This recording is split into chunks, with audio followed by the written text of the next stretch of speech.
Ya, selamat siang para pemirsa yang baik. Tidak terasa sudah 1 bulan kita tidak berjumpa di dalam acara yang amat menarik yang diselenggarakan oleh TVRI bersama dengan Senawangi, yaitu Cempala.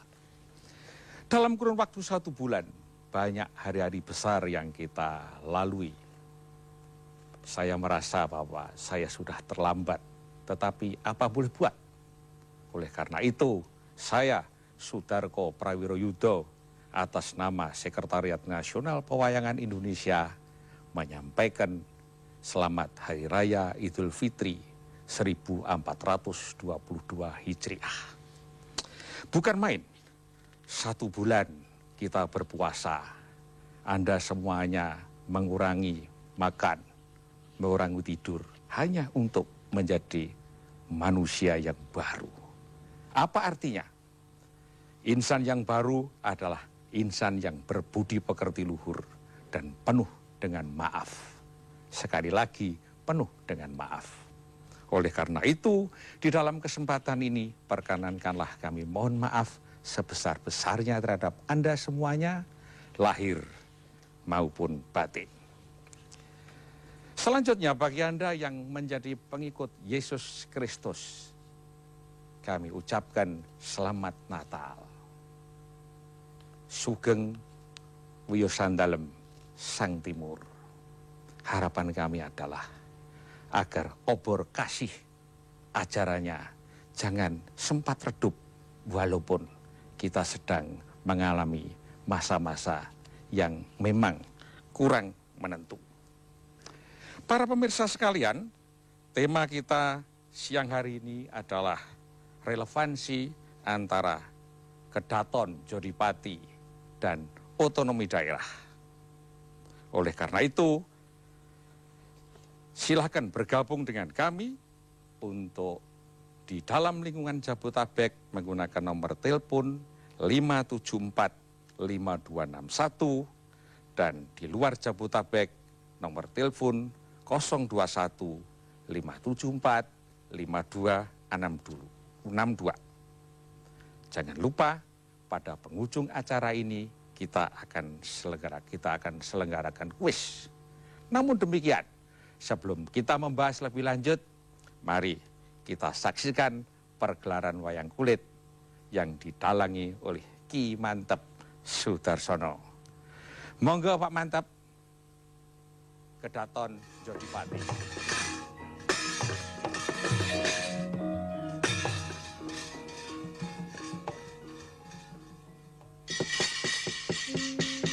Narpati Dharma Putra ngancanan Jaya Maturing Raka Narendra Harimurti kagyat Praptanira Dandun Wacana.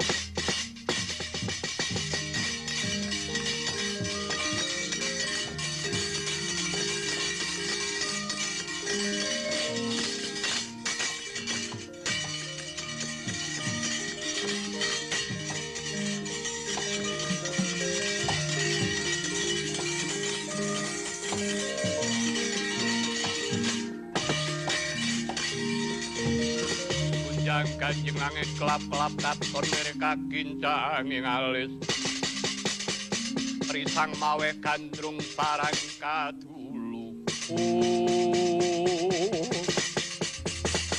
Natyan Kakang Yudhistira kuwi ngulungake bumi Indra Prasta nanging Dandun Wacana tangeh yen aku ngulungake bumi Jodipati.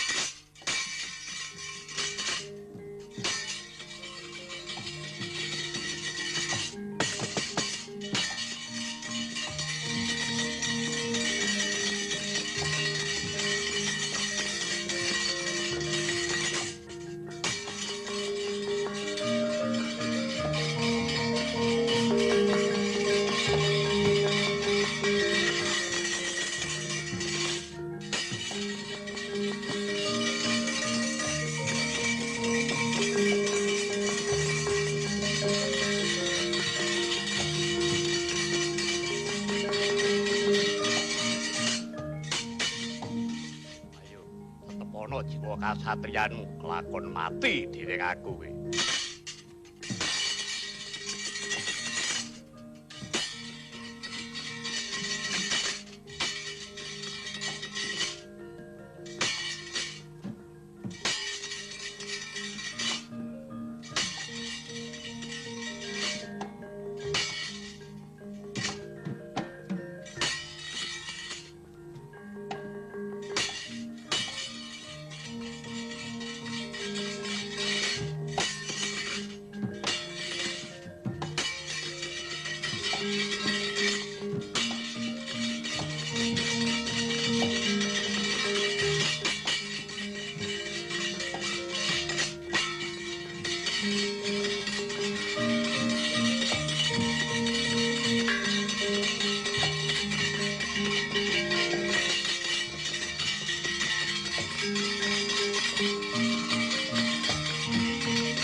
Wah, sudah selesai. Piye kuwi mokjane. Iya, kalau kita nonton wayangannya Pak Mantep itu mesti senantiasa kurang. Baik. Para pemirsa yang baik, di studio telah hadir beberapa pakar yang pasti pakar tentang wayang, juga pakar tentang masalah-masalah yang akan kita bicarakan. Dan saya sudah sungguh senang oleh ditemani para priagung ini. Yang pertama tentu akan saya perkenalkan, sebelah kiri adalah Pak Profesor Dr. Gunawan Sumodiningrat. Pak Gunawan, sugeng siang. Selamat siang, Pak. Iya. Sebelah kirinya Pak Dr. Sudarsono dari otonomi daerah. Apa kabar Pak? Baik. Dan yang terakhir, walaupun namanya Sudarsono tapi depannya ada Mantep. Ini ada lebih Pak Mantep Darsono. Lebih mantap. Apa lakone Pak Mantep? Inggih para pemirsa sekalian, kita akan bahas mengenai masalah relevansi hubungan antara lakon tadi, apa itu Kedaton Jodipati dengan otonomi daerah. Namun demikian, sebelum kita sampai kepada pembicaraan kita, maka lebih lanjut marilah kita ikuti pariwara berikut ini.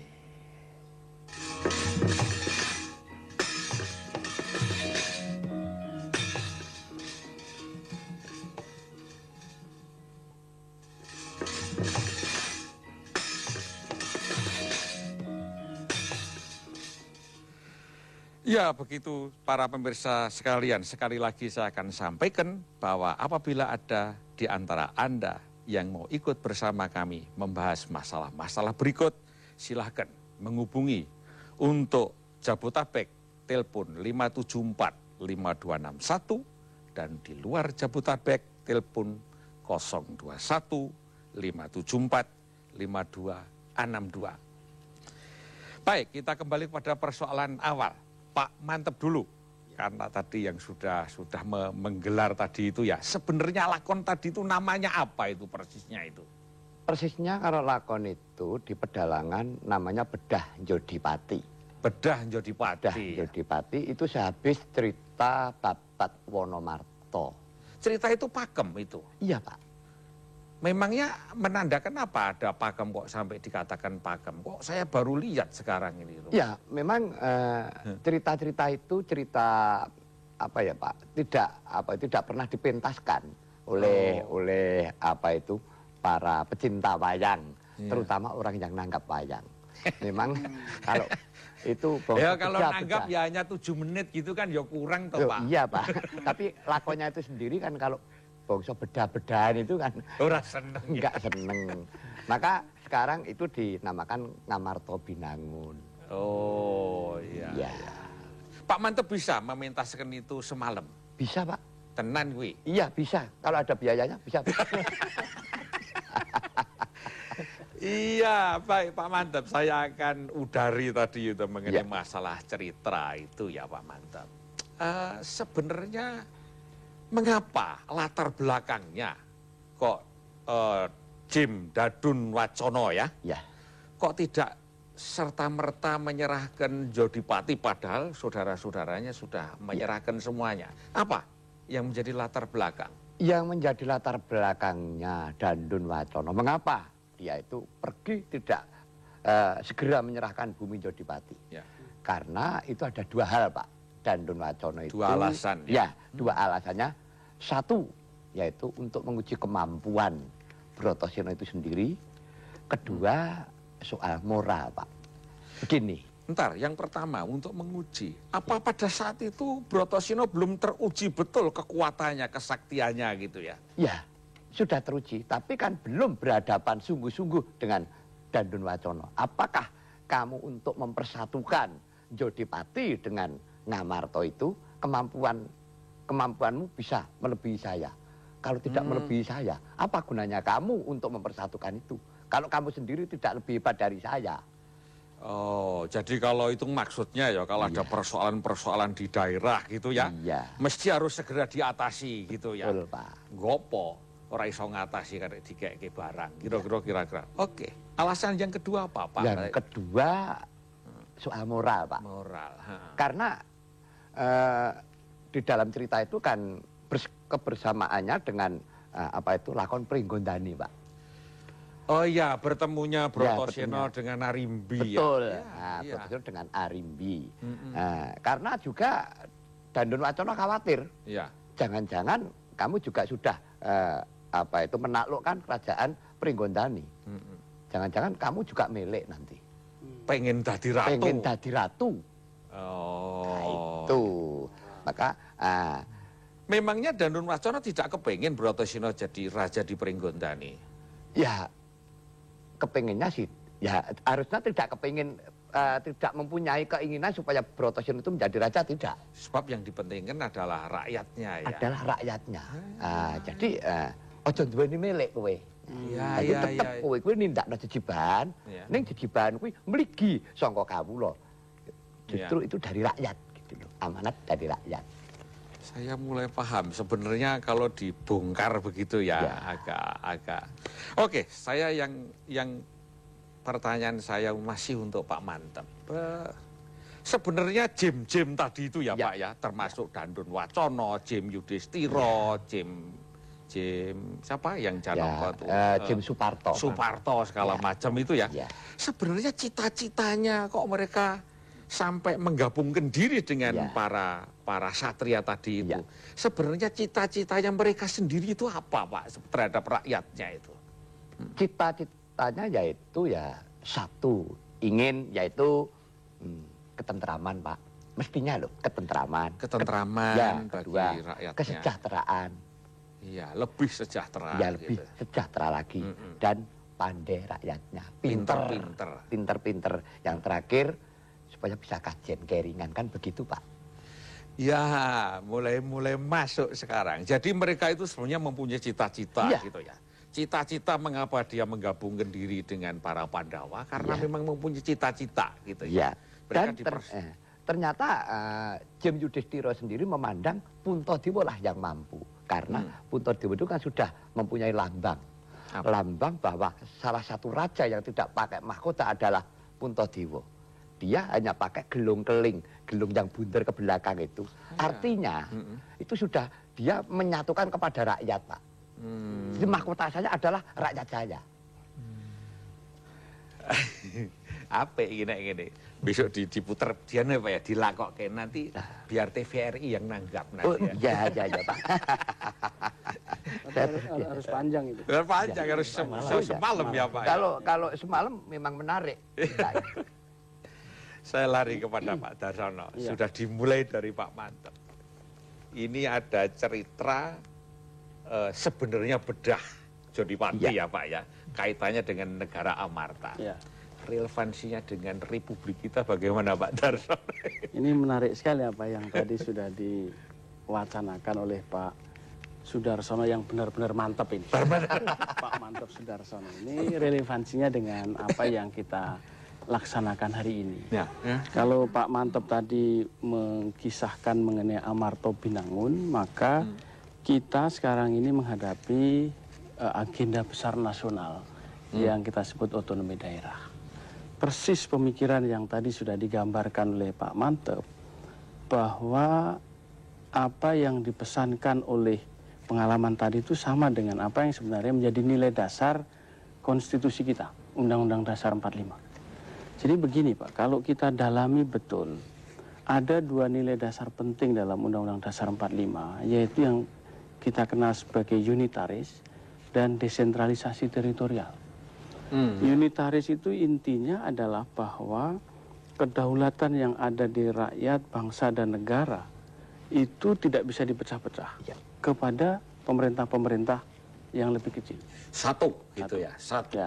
Tapi pada saat yang sama ada nilai dasar yang lain, yaitu desentralisasi teritorial. Inilah yang diwujudkan dalam pelaksanaan otonomi daerah. Kalau unitaris? Jadi tentu Negara saja kesatuan. negara yang kuat, negara kesatuan, negara kesatuan Republik Indonesia. Jadi sebenarnya ada kesamaan yang memang benar-benar bukan saja kebetulan, ini memang harus kita gali dari pengalaman tadi bahwa para pendiri bangsa kita ini, Republik ini telah menggambarkan bahwa untuk mewujudkan cita-cita luhur bangsa ada dua hal yang harus kita tempuh, yaitu kesatuan nasional yang kuat, pada saat yang sama desentralisasi atau otonomi daerah yang kuat. Nah sekarang bagaimana penjabarannya? Banyak sekali tadi pelajaran yang juga diperoleh dari gambaran yang disampaikan oleh Pak Mantap tadi. Dan itu sebenarnya sudah ada di dalam Undang-Undang Dasar kita Pak. Ada, ya. Seperti di dalam pasal 18 itu ada negara Republik Indonesia terbagi di dalam negara besar dan kecil dan segala macam. Sebenarnya relevan aja apa mungkin para pendiri Republik kita dulu sempat nonton wayang lakon ini Pak Mantep ya. Kurang tahu ya Pak. Sebelum ke lebih lanjut Pak Darsono, apa itu namanya? Saya akan lari kepada Pak Gunawan, Pak Gunawan ini. Sebelumnya saya mau matur itu, apa itu namanya? Saya pernah mendengar gitu ya, pernah mendengar bahwa yang Kagama beserta apa itu Lemhanas pernah menyelenggarakan suatu seminar gitu ya, seminar nasional mengenai strategi pembangunan nasional dalam rangka otonomi ini Pak. Dan maaf sebelumnya katanya itu sudah disampaikan kepada MPR dan kepada Ibu Presiden ya. Di dalam seminar hasilnya itu sendiri ada enggak relevansinya dengan otonomi daerah Pak? Tolong Pak diceritakan ini. Saya kira sangat relevan Pak Darko, bahwa hasil seminar itu yang kita sebut sebagai strategi pembangunan nasional, pada intinya adalah mengembalikan hakikat pembangunan itu pada porsi yang sebenarnya. Apa itu? Pembangunan adalah suatu proses bahwa rakyat itu sebagai sasarannya, pembangunan manusianya. Manusia sebagai pelaku pembangunan, manusia yang merencanakan, manusia yang menikmati, akhirnya manusia melestarikan, yaitu identik dengan otonomi. Jadi otonomi itu adalah otonomi pada manusianya. Tetapi kalau manusia bergabung akhirnya menjadi negara, satu negara. Jadi itulah yang dikaitkan dengan Pak Darsono tadi. Ada otonominya, ada desentralisasinya, tapi juga bergabung menjadi satu negara kesatuan Republik Indonesia. Ini inti dari strategi pembangunan. Di dalamnya situ ada strategi yang namanya itu cara. Bagaimana cara mencapainya itu? Itu ada 3 hal caranya. Yang pertama rakyat harus diberikan kewenangan untuk menentukan nasibnya sendiri. Yang kedua, para aparat pemerintah itu memberikan payung, memberikan fasilitasi sehingga menciptakan iklim sehingga masyarakat itu bisa berperan serta di dalam mewujudkan pembangunannya itu. Dan yang ketiga adalah langkah-langkahnya bagaimana. Itu harus ada kesatuan antara masyarakat dengan pemerintah bersama-sama yang disebut sebagai strategi pemberdayaan masyarakat. Itu intinya, Pak. Baik, matur nuwun. Saya kembali lagi Pak Darsono, Pak. Tadi sudah mulai terurai gitu, Pak. Oke, langkah-langkah konkret yang kita lakukan semenjak adanya undang-undang otonomi daerah, Pak. Sampai hari ini tuh langkah-langkah apa yang sudah diambil oleh pemerintah yang tentu sasarannya adalah sebenarnya masyarakat itu sendiri yang melakukan. Betul. Apa, Pak? Jadi begini, Pak Tarko, kalau kita bicara undang-undang otonomi daerah itu sejak kemerdekaan itu sudah banyak sekali undang-undang yang sebenarnya dimaksudkan untuk tadi mendorong otonomi daerah sesuai nilai dasar undang-undang dasar. Nah, untuk yang sekarang ini tentu setelah undang-undang 574 kita operasikan undang-undang 22 tahun 1999 dan undang-undang 25 tahun 1999 mengenai keseimbangan keuangan antara pusat dan daerah. Nah, sebentar Pak, ini rupa-rupanya ada yang sudah masuk. ada masuk. Kami persilahkan Bapak yang baru masuk atau Ibu, kami persilahkan. Dari mana ini? Baik Pak, ini dengan Joni Widodo dari Palembang, Pak, Sumatera Selatan. Pak Joni Widodo dari Palembang, Pak ya? Iya. Monggo Pak, kami persilahkan. Baik, terima kasih Pak Darko. Ya. Menarik sekali cuplikan yang disampaikan Pak Mantep, cuman saya kurang sebenarnya nonton itu tadi. Iya, saya juga kurang. Ya, ini menjadi keresahan kita bersama ini dikaitkan dengan tema yang dibahas hari ini. Nafas atau substansi dari otonomi ini memang sebenarnya inilah yang sekarang dibutuhkan oleh negara kita ya. Tetapi apa yang digambarkan Pak Mantep di dalam yang tadi disebut Amarto Binangun dikaitkan dengan invasi barangkali kalau boleh dibilang begitu ke Prigodani tujuannya untuk mensejahterakan rakyatnya yang dikhawatirkan oleh siapa tadi Jim Dadun Wacono tadi. Ini kelihatannya justru bertentangan dengan realitas yang ada di daerah-daerah kita di Indonesia, Pak.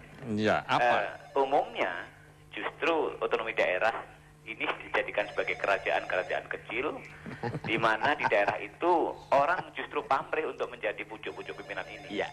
Nah, dalam konteks ini apa kira-kira obsesi Pak Mantep dengan profesi senimannya untuk menyebarkan ini, karena kelihatannya ini juga potensial untuk mendidik masyarakat.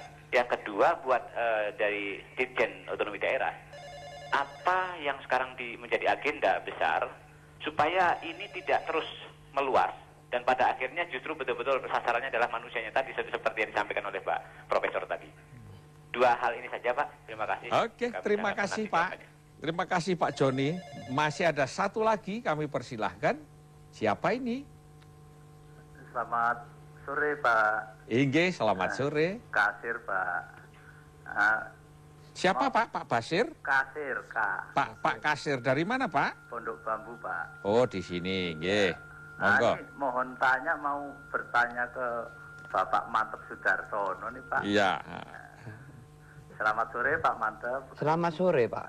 Ini mohon tanya Pak, saya ini penggemar wayang cuman tidak tahu sama sekali masalah wayang Pak. Oh iya. Saya kelahiran di Jawa Tengah cuman udah lama di Jakarta. Iya. Jadi ini sedikit menyimpang dari tema Pak. Oh iya. Jadi itu yang pertama kalau tidak salah ada istilah patet 6, patet songo, terus patet manyuro. Iya, itu saya lihat pertama kayon miring ke kanan, terus tegak, terus ke kiri. Kalau tidak salah itu. Iya. Karena saya tidak tahu persis Pak. Iya.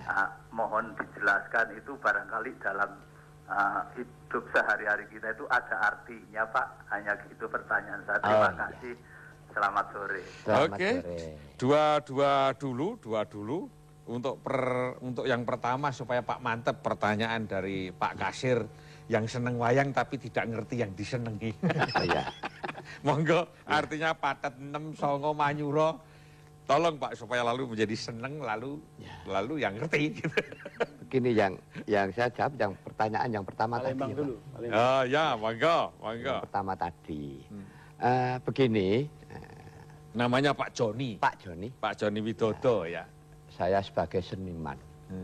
Sebagai seniman dan sekaligus saya membantu rakyat juga membantu pemerintah. Jadi apa yang saya tahu saya lakukan dan mana yang lebih baik itu saya lakukan. Karena saya melihat memang betul apa yang dikatakan Pak Joni tadi, memang sekarang ini otonomi daerah agaknya kebablasan, begitu ya Pak ya? Kebablasan. Maka saya memberi cuplikan-cuplikan contoh-contoh, yaitu seperti adegan tadi. Maka betul Pak Joni bilang, wah ini kalau begitu kok lain daripada cuplikan Pak Mantep dengan kenyataan di daerah-daerah. Memang harus lain. Daerah seperti itu, kebablasan, saya memberi contoh yang tidak kebablasan begitu. Jadi yang baik itu bagaimana, langkah kita bagaimana, jangan kekerasan. Maka tadi ada cuplikan pada waktu Dandun Wacono dibondo oleh Brotoseno yang memberi ampunan justru Puntadewa sendiri. Jangan ada kekerasan. Kekerasan itu tidak akan menyelesaikan masalah. Kira-kira begitu ya Pak Joni. Ya kekurangannya saya minta maaf dan sekaligus saya jawab pertanyaan Pak Kasir tadi. Ada Patet 6 Songo Manyuro itu kalau di pedalangan itu juga filsafat Pak. Ada 3, Patet 6 Songo dan Manyuro.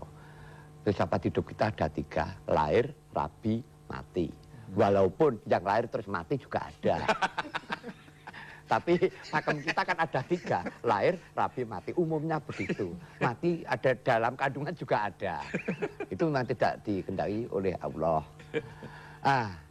Berkaitan dengan kayon tadi yang miringnya itu ke kanan, tengah, dan ke kiri. Itu sebetulnya itu dalang kuno Pak yang masih melakukan pakai mayang pada waktu siang hari. Kalau masih masih pagi itu pasti kayonnya miringnya ke kanan. Nanti kalau sudah Patet Songo di tengah karena matahari sudah di tengah. Nanti kalau sudah Patet Menyuro nanti miring ke kiri karena sudah asar. Itu kalau dalang kuno. Ya kalau kita dalangnya ini menghadapnya itu ke utara, bisa begini, begini, begini. Nanti kalau ke selatan, apa tidak terbalik? Ya kalau siang, kalau malam kan kita juga tidak tahu. Ya gunungannya jungkal begini. Ya, makanya soal itu sekarang sudah tidak diperdebatkan lagi. Yang penting patetnya itu pas Pak, larasnya pas, Patet 6 begini, Patet Songo begini, Patet Menyuro itu begini. Soal gunungannya itu menghadap ke sana, ke sana, ke sana, monggo silahkan dalangnya saja, asalkan penonton tahu. Begitu ya Pak. Segala kekurangan mohon maaf. Oke, terima kasih. Monggo Pak, ya. Ada tadi rupa-rupanya untuk Pak Darsono. Ini menarik dari pertanyaan Pak Joni Widodo tadi. Ya. Jadi karena yang ditanya apa yang harus dilaksanakan. Kalau Pak Mantep tadi ditanya obsesinya. Ini ada sambungannya antara apa yang dilakukan oleh seniman dengan apa yang kami lakukan. Mengapa demikian? Karena dalam rangka pelaksanaan otonomi daerah yang maksimal dan juga pada saat yang sama melaksanakan pemerintahan NKRI yang kuat, itu paling ada 3 tingkatan persoalan yang harus kita waspadai. Persoalan pertama, 4 saya kira ya. Persoalan pertama adalah mengenai konsepsi dan filosofi dari penyelenggaraan pemerintahan ini termasuk pemerintahan daerah. Apakah sudah memang betul sesuai dengan cita-cita luhur Undang-Undang Dasar 45? Ini harus kita rumuskan bersama. Dan kemudian kita sebarluaskan kepada masyarakat. Ini fungsi seniman juga. Yang kedua persoalan pada tingkat undang-undang. Apakah betul konsepsi dan filosofi tadi sudah diterjemahkan oleh undang-undang yang benar-benar terbaik. Ini kan persoalan juga. Kemudian yang kedua, undang-undangnya sudah ada, kita asumsikan itu terbaik. Maka apakah sudah diterjemahkan di dalam peraturan pelaksanaan yang terbaik juga? Yang keempat, kalau 3 tadi sudah kita operasikan dengan sebaik-baiknya, tentu apakah kita semua sudah memahami untuk pelaksanaan yang terbaik juga. Nah, oleh sebab itu tentu saja apa yang kami pikirkan pada 4 tingkatan tadi. Kita terus mengembangkan konsepsinya, merumuskan undang-undangnya, merumuskan dan menyempurnakan peraturan pelaksanaannya, kemudian menyebarluaskan aspek-aspek pelaksanaannya. Nah, disinilah ada bimbingan, ada pengawasan, ada sosialisasi, sehingga kita bersama, baik pemerintah pusat, provinsi, kabupaten kota, masyarakat, dunia usaha, memahami betul esensi dari nilai dasar Undang-Undang Dasar 45 yang dioperasikan dalam pemerintah dan pemerintahan daerah tadi. Dengan demikian kami terus akan bergandengan tangan termasuk dengan para seniman, supaya kita dapat hasil yang maksimal dalam pelaksanaan otonomi daerah itu. Oke, Pak Gun, Desputi, mengenai masalah konsep-konsep tadi itu Pak, terutama mengenai pelaksanaannya, isinya Desputi Pak Gun. Ya, jadi sebetulnya wayang itu kan hanya bayang-bayang gambaran kehidupan yang kita harapkan selalu yang terbaik. Nah, sekarang yang menjadi tantangan itu adalah bagaimana harapan kita itu betul-betul menjadi kenyataan. Yang nomor 1 harus ada satu kebersamaan di antara kalau tadi digambarkan antara masyarakat dengan pemerintah, antara rakyat dengan pemerintah. Pemerintah inginnya ya merangkum semua keinginan rakyat itu. Dan rakyat itu keinginannya juga macam-macam. Ada yang sudah mampu, ada yang belum. Inilah tugas dari pemerintah, menyatukan keinginan yang berbeda itu menjadi satu. Tujuannya jelas satu yang digambarkan di dalam pewayangan tadi. Bagaimana kesejahteraan rakyat itu tercapai di dalam satu wadah negara yang kesatuan Republik Indonesia dan diiringi oleh seluruh dunia. Nah, itu kuncinya adalah kepada kita sendiri. Saya interupsi dulu Pak Gun ini. Ada yang mau masuk ini. Ya, kalau begitu nanti kita lanjutkan Pak Gun ya. Ini saya pengen. Halo, selamat siang, monggo. Selamat sore. Selamat sore Bapak. Ya. Dari Bontang, Pak. Dari Bontang, Kalimantan Timur. Bapak siapa? Bapak Sri Sugiono. Sri Sugiono. Monggo Pak, kami persilakan. Sugeng warso enggal. Inggih warso enggal Pak Giono, monggo. Ini kok kagem Mas Mantep ugi. Karena Mas Mantep juga sudah 3 kali ke Bontang. Bubuk Kaltim. Tapi lakon ini belum digelar Pak ya? Belum.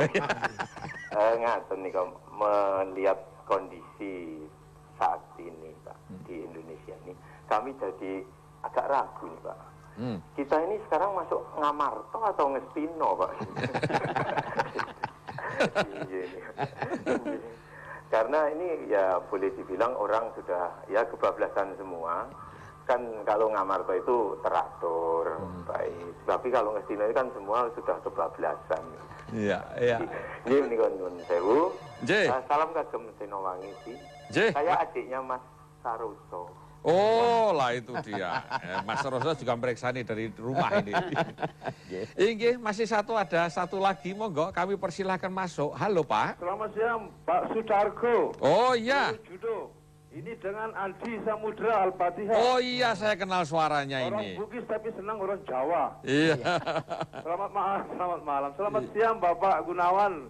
Iya. Bapak Dirjen sama Pak Mantep ya. Selamat siang. Iya. Begini Pak, saya mau ikut ngerumpi nih Pak. Ya. Soal otonomi daerah. Sebenarnya laksanakan dulu otonomi daerah. Jangan ada lagi jargon-jargon bicara ada raja-raja kecil, itu bullshit aja.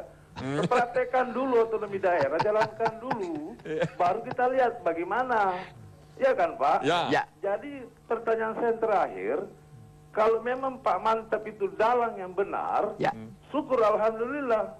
Tapi banyak dalang-dalang di pusat ini memprovokator di Sulawesi, di Maluku, itu yang bikin bingung saya nih Pak. Terima kasih TVRI. Cepatlah. Oke, terima kasih. Terima kasih Pak Samudra itu, Andi Samudra itu. Yang pertama kali mengenai masalah apa itu namanya Pak Mantep dulu itu, mengenai pertanyaan dari kita ini, ngestino apa amarta Republik ini. Ya, sebetulnya tinggal pilihan kita mau kemana. Kita kan punya pilihan lah.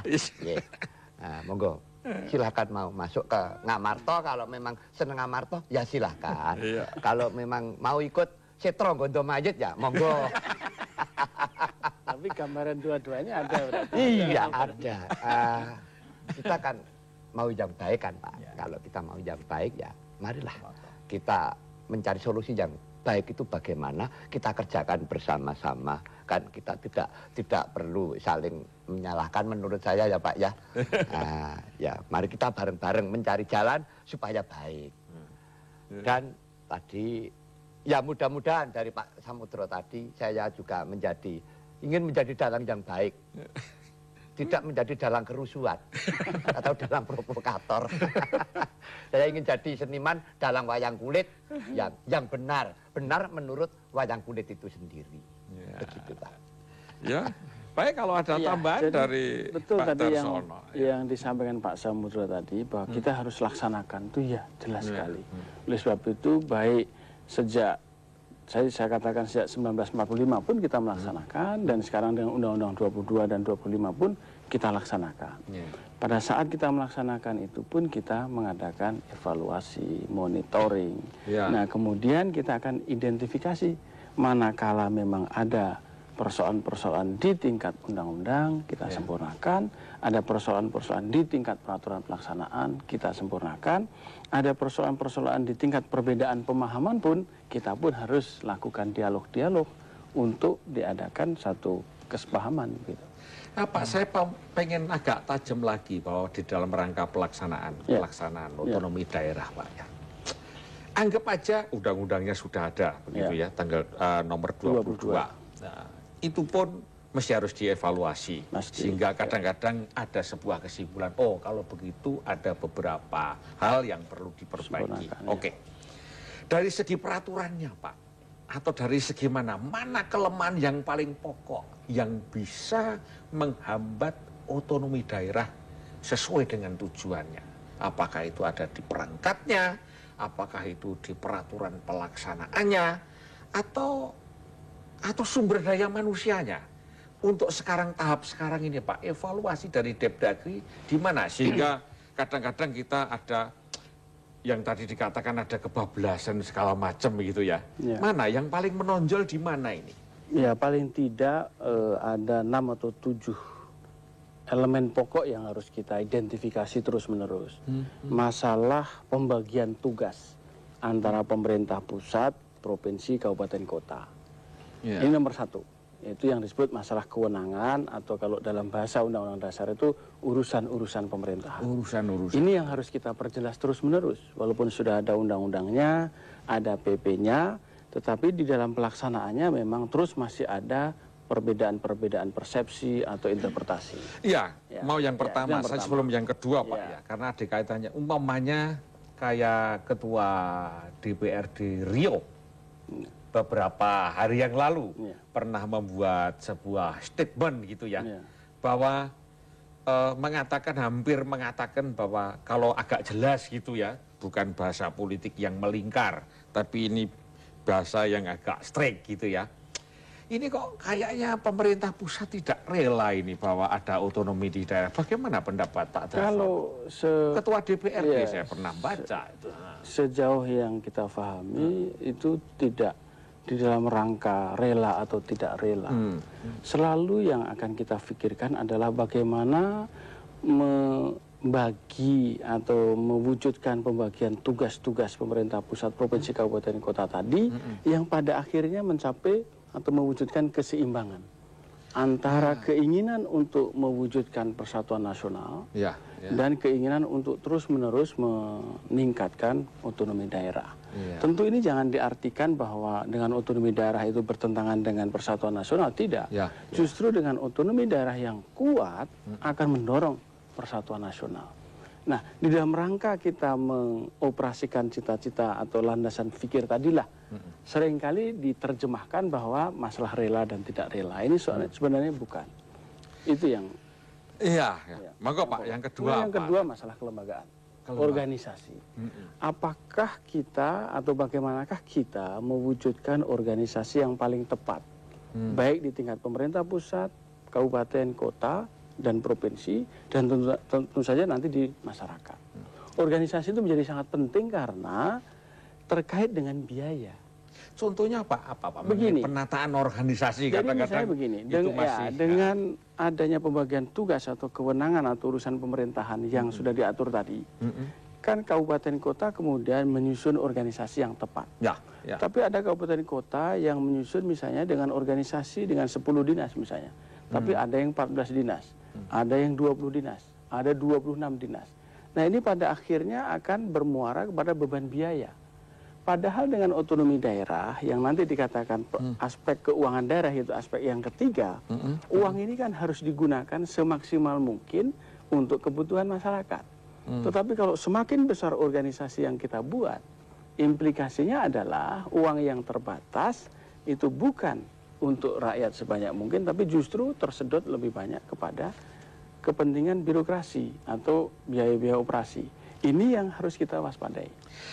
Saya akan lebih tajam mengenai masalah organisasi, Pak. Ya. Saya dengar di Kabupaten Kutai, di Kalimantan, Kabupaten Kutai, bupatinya menghendaki agar ada otonomi itu sudah sampai kepada kecamatan. Kalau bagaimana pendapat? Saya kira ini bagus sekali karena memang pada dasarnya otonomi daerah ini selain mendekatkan sumber daya, baik itu keuangannya maupun personilnya, tapi terutama adalah pelayanan itu kepada masyarakat. Pelayanan. Pelayanan. Itulah aspek yang sebetulnya 4 itu. 1 kewenangan, 2 kelembagaan, 3 keuangan, yang keempat pelayanan. Nah pelayanan inilah yang harus kita perhatikan bersama.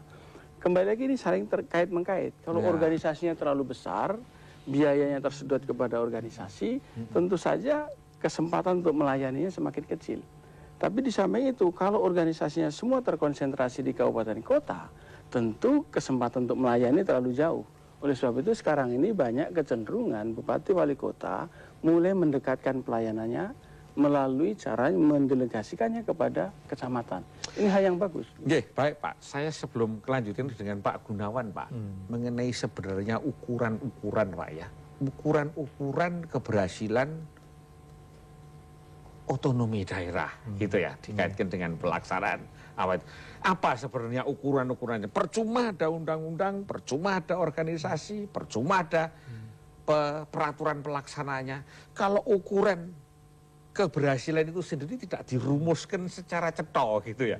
Pak, mungkin di buku strategi tadi itu mungkin ada Pak ukuran-ukuran keberhasilan sebuah otonomi daerah itu apa yang dirasakan.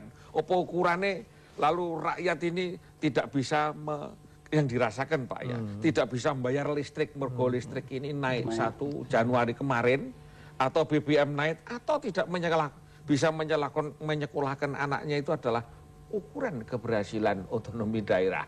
Monggo Pak, mengenai ukuran itu menjadi penting, cetha gitu. Ukurannya sederhana sekali Pak.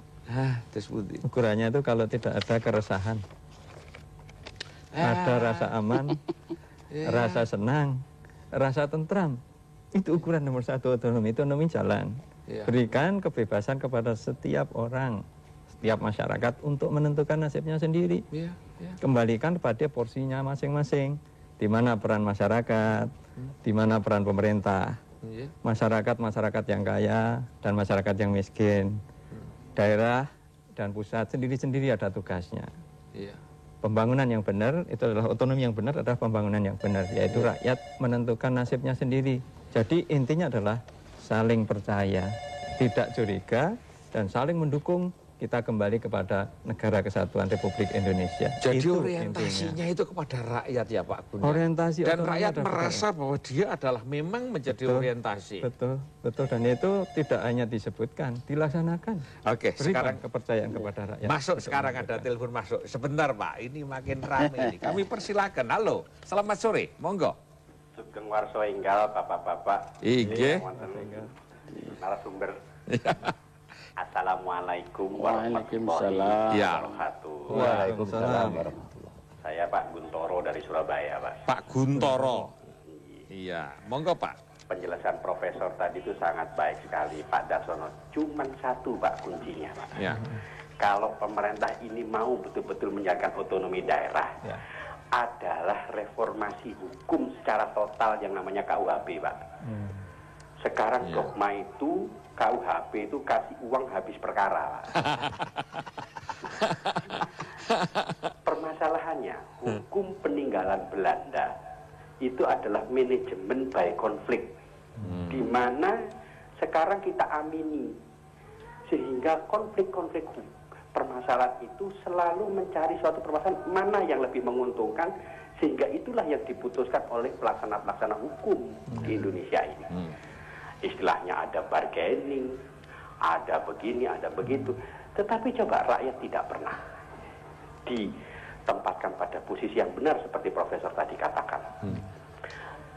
Masalahnya kalau kita mau betul, pewayangan itu adalah buku atau suatu petunjuk yang baik yang selama ini kita pahami betul bahwa kehidupan itu menyentuh kehidupan rakyat. Apa yang rakyat kita dapat sekarang ini? Dari semenjak Indonesia mulai merdeka sampai Indonesia krisis ini. Agak dipercepat, Pak. Ya, Pak Guntoro, monggo dipersingkat, Pak Guntoro. Jadi kuncinya satu adalah bagaimana kita meningkatkan hidup rakyat. Beri fasilitas rakyat itu semudah-mudahnya, jangan dipisah-pisahkan dan jangan dikotak-kotakkan. Reformasi hukum itu yang mutlak. Kalau KUHP masih kita amini, jangan harap otonomi Indonesia bisa berjalan, Pak. Demikian, Pak. Assalamualaikum warahmatullahi wabarakatuh. Waalaikumsalam. Terima kasih Pak Guntoro. Masih ada lagi. Mari berikutnya kami persilahkan. Selamat sore. Iya. Dari Pak Rio. Dari Rio? Iya. Iya. Bapak siapa, Pak? Pak Rio. Pak Rio. Pak Rio? Iya. Dari mana, Pak? Jakarta. Oh, Jakarta. Monggo kami persilakan Pak Rio. Iya, terima kasih. Iya. Tadi dibahas tentang urgensi untuk mengevaluasi pada beberapa tataran. Ya. Kalau saya melihat sebenarnya tidak menunggu harus sampai dilihat kepada tataran pelaksanaan. Saya melihat justru di Undang-Undang Nomor 22 itu banyak kelemahan. Antara lain yang paling pokok adalah kalau kita lihat Undang-Undang Dasar itu pasal 18 itu sebenarnya begitu singkat, tapi sebetulnya mengandung dua unsur. Seperti juga dalam penjelasannya disebut, butir pertama itu adalah leadership administratif, dan yang kedua adalah yang otonom. Ya. Nah, ini kalau kita lihat Undang-Undang 22 ini lepas dari akarnya, yaitu jiwa di balik pasal-pasal ini. Kalau kita ikuti bagaimana lahirnya pasal ini di dalam proses panitia persiapan kemerdekaan belum panitia usaha-usaha persiapan kemerdekaan dan panitia persiapan kemerdekaan. Oke, dipersingkat Pak Rio. Maka saya melihat bahwa negara kesatuan itu menjadi terancam dengan Undang-Undang Nomor 22. Saya kasih contoh saja. Sebetulnya kita terlalu gampang untuk merubah-rubah ya, mengamandemen Undang-Undang Dasar. Tapi saya ingin memberikan contoh saja buat ini supaya tolong dipersingkat Pak waktunya. Oke, baik. Saya hanya mengenai kekayaan alam. Ya. Sekarang tadi disebut Riau mengklaim dari hasil minyak dan dari Riau itu berapa persen yang kembali ke Riau sendiri. Ya. Sedangkan kita negara kesatuan dan kita dalam hukum pertanahan kita menganut asas horizontal. Kenapa sampai bisa setiap daerah itu mengklaim harta kekayaan yang terkandung di dalam bumi itu menjadi klaim milik daerah. Baik. Dan ini sungguh menurut saya bertentangan dengan negara maritim. Oke Pak. Kita begitu dulu, maaf Pak Rio ini. Oke, menjawab pertanyaan sebelum ke Pak Darsono nanti. Pak Mantep, kembali ke pewayangan. Ada enggak di tokoh di pewayangan yang sukanya memanage ya, mengelola pertentangan atau membuat pertentangan? Ada enggak tokoh di pewayangan sing gawene mengadu domba ya enggak, Pak? Sebetulnya kalau di pewayangan enggak ada, Pak. Yang ada itu dalangnya. Ya kalau di pewayangan ya Sengkuni itu. Maka nggak ada yang orang yang di apa itu samakan dengan Sengkuni kok nggak marah itu pasti marah. Karena memang Sengkuni itu ya seperti itulah. Tetapi kalau tidak ada Sengkuni ya nggak ramai Pak. Nggak ada yang dibicarakan. Lawang namanya aja simbol ya. Jadi kalau begitu ternyata Sengkuni neng alam yang nyata ini, jane yo banyak ya. Ada gitu ya kira-kira tadi. Oke, untuk Pak Mantep. Yang untuk Pak Darsono, monggo mengenai masalah Undang-Undang Nomor 22. Jelas sekali pikiran yang sangat cerdas dari Pak Rio tadi harus kita cermati bersama. Karena dengan pelaksanaan 1 tahun ini telah mendapatkan gambaran yang sangat banyak. Betapa memang ada problem-problem kritikal terutama juga di undang-undang. Seperti tadi diceritakan oleh Pak Rio tadi. Salah satu contoh misalnya, kalau dikatakan tadi orientasinya kepada rakyat. Tetapi di dalam Undang-Undang 22 tidak ada satupun pasal yang mengatur tentang hak rakyat. Begitu. Berbeda sekali dengan berbagai undang-undang otonomi daerah di negara lain. Bagaimana mekanisme kontrol rakyat kepada institusi pemerintah daerah, baik DPRD maupun pemerintah daerah. Padahal kita tadi intinya kalau keuangan itu yang sangat terbatas, tentu arahnya adalah digunakan sebanyak mungkin untuk kebutuhan masyarakat. Kalau nanti diasumsikan, tadi dikatakan dari Palembang tadi misalnya, kalaupun itu benar, misalnya akan ada raja kecil misalnya, bagaimana mengontrolnya? Kan harus ada mekanismenya yang harus diatur. Undang-undang dalam perencanaannya. Ini masalah sangat real sekali. Belum kita akhiri ada tambahan-tambahan dari pembicaraan. Saya kira yang